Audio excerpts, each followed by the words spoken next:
तो hello student, आज हम देखेंगे गुणनखंड ज्ञात कीजिए। तो हमारे पास पहला दिया हुआ है 64 का गुणनखंड ज्ञात करना है और दूसरा हमारे पास सवाल दिया हुआ है 256 का।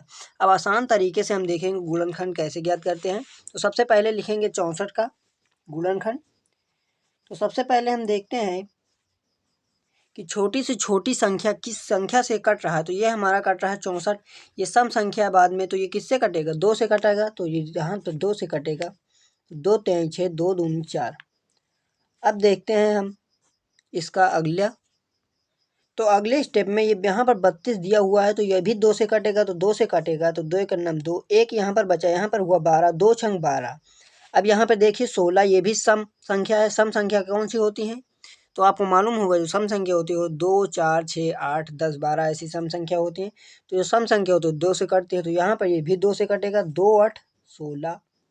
यहाँ पर ये भी सम संख्या 2 से कटेगा। 2 चौको 8। ये भी सम संख्या 2 दूनी 4। अब ये भी सम संख्या 2 का नम 2। तो यहाँ पर जो 64 का गुणनखंड होगा वो होगा, यहाँ पर कितने बार 2 हैं? यहाँ पर 2 हैं, 1 2 3 4 5 6, यहाँ पर 6 बार 2 हैं।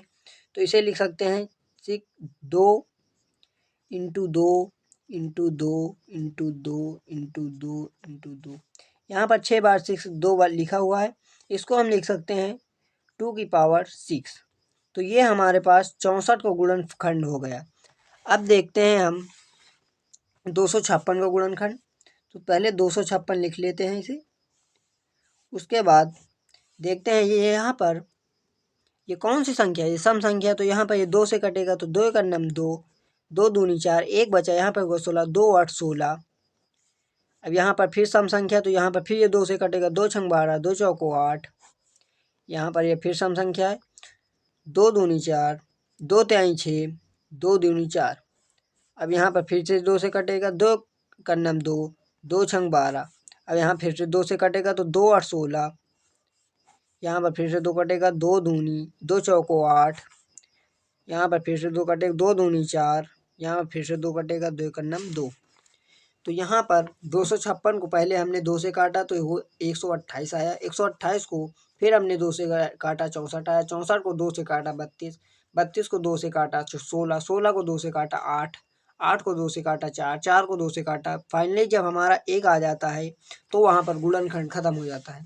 तो 256 का हम गुणनखंड लिखेंगे।